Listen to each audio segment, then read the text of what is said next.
حامدا و مصلیا اما بعد۔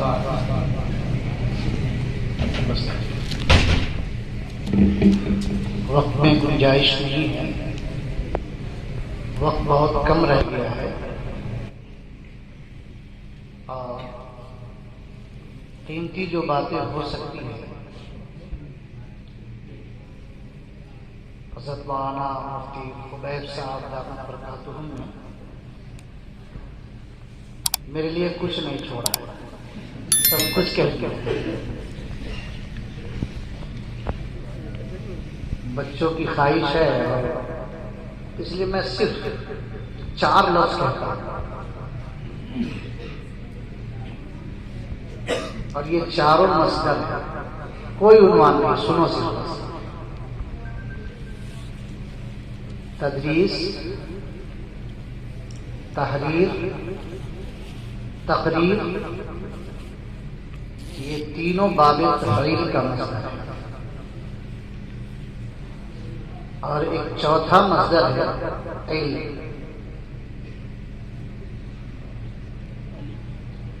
یاد رکھیے گا ہر ایک کا ایک دائرہ ہے۔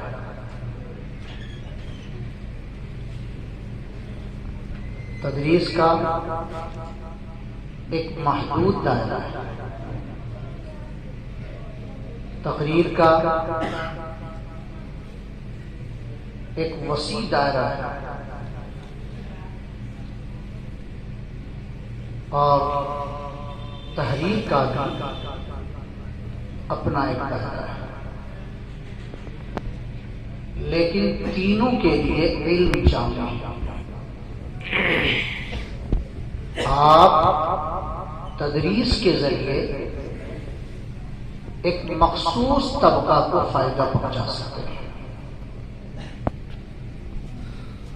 تدریس کے ذریعے ایک مخصوص طبقہ کو فائدہ پہنچا سکتے ہیں۔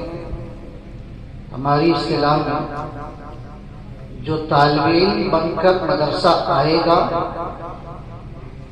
یا مسجد آئے گا یا مکتب آئے گا، آپ تدریس کے ذریعے صرف انہیں ہی فائدہ پہنچا سکتے ہیں۔ گویا تدریس کا ایک محدود دائرہ ہے، مخصوص طبقہ ہے جو مستفیض ہو سکتا ہے۔ اس سے تھوڑا وسیع دائرہ تحریر کا ہے۔ آپ تحریر کے ذریعے تدریس سے کہیں زیادہ فائدہ پہنچا سکتے ہیں۔ آپ کی تحریر سے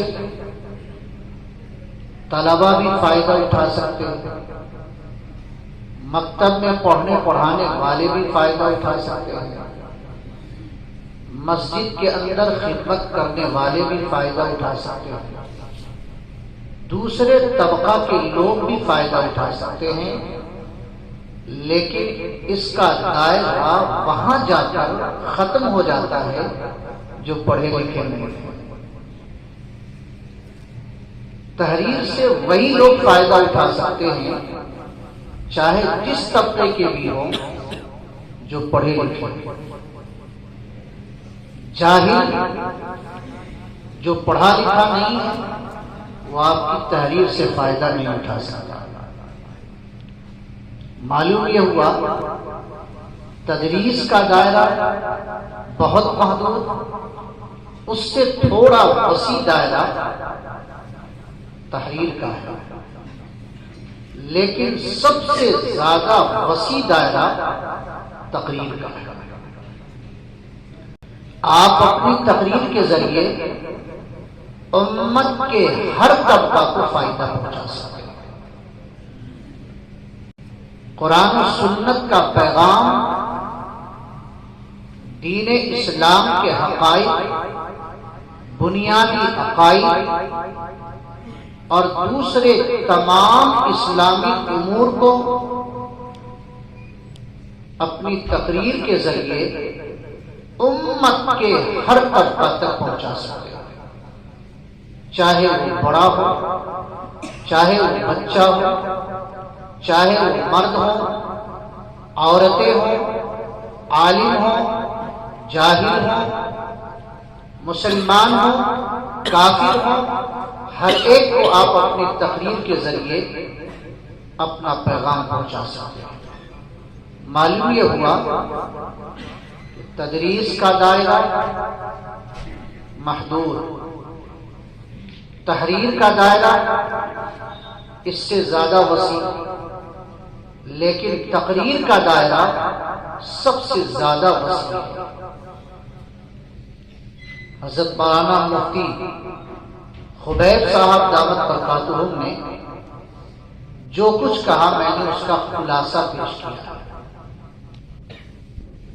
حضرت نے جس طرف آپ حضرات کو توجہ دلائی ہے اسی طرف میں نے مختصر الفاظ میں توجہ دلائی ہے، لیکن یاد رکھیں ان تینوں مصادر کو جامع علم ہے، ان تینوں مصادر کو جامع علم ہے۔ اگر آپ کا علم مضبوط نہیں، آپ کا علم پختہ نہیں، علم کے اندر دسترس نہیں، گہرائی اور گہرائی نہیں، کمال نہیں، آپ نے جد و جہد سے علم حاصل نہیں کیا، علم کے اندر اعلیٰ کمال حاصل نہیں کیا، تو یاد رکھیے نہ آپ کا درس مقبول، نہ آپ تدریس میں کامیاب، نہ آپ کی تحریر مقبول اور نہ ہی آپ کی تقریر مقبول۔ اس لیے سب سے بنیادی چیز علم ہے۔ علم کے اندر اگر آپ نے کمال حاصل کر لیا، جامع علم حاصل کیا، تو آپ کسی بھی میدان میں مار نہیں کھا سکتے، کسی بھی میدان میں آپ کی کوئی کمی نہیں رہ سکتی۔ تدریس کے اندر بھی آپ کامیاب مدرس ہوں گے، تحریر کے اندر بھی آپ بہترین لکھنے والے ہوں گے، آپ کی تحریر کا لوگ انتظار کریں گے، تقریر کے اندر بھی آپ کمال حاصل کریں گے، آپ کی تقریر کو لوگ سننا چاہیں گے۔ اس لیے یقیناً آپ تقریر میں محنت کیجئے، حصہ لیجئے، لیکن شرط یہ ہے کہ آپ کا علم جامع ہو، علم کے اندر آپ کی جد و جہد ہے، اس کے حصول میں کوئی کمی نہ آئے۔ اگر آپ کا علم پختہ نہیں رہا، آپ کا علم کمزور رہ گیا، تو ان تینوں مصادر کے اندر آپ کمزور رہ جائیں گے۔ میں بحیثیت کیا نام ہے بزم احمدیہ، آپ لوگوں نے ہمیں سرپرست بنا رکھا ہے۔ ابھی ایک دو روز پہلے کئی احباب آئے ملنے کے لیے، میں نے ان سے کہا ہے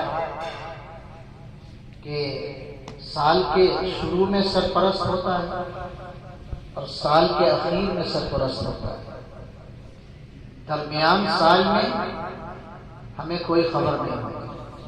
میں ذمہ داروں سے یہ کہنا چاہتا ہوں آئندہ سال سے آپ ہمیں ماہانہ رپورٹ پیش کریں گے کہ اس مہینے میں کتنے طلباء نے حصہ لیا، کیا نظام رہا، یہ ماہانہ رپورٹ ہمیں چاہیے۔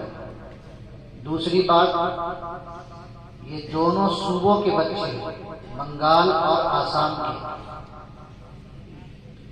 ان دونوں صوبوں کے بچوں کا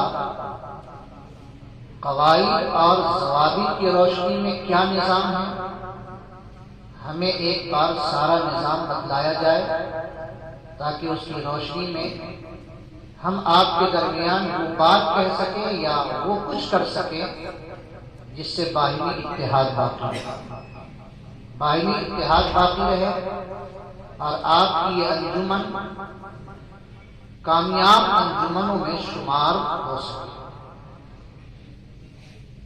میں انہیں چند باتوں پر اپنی بات کو ختم کرتا ہوں۔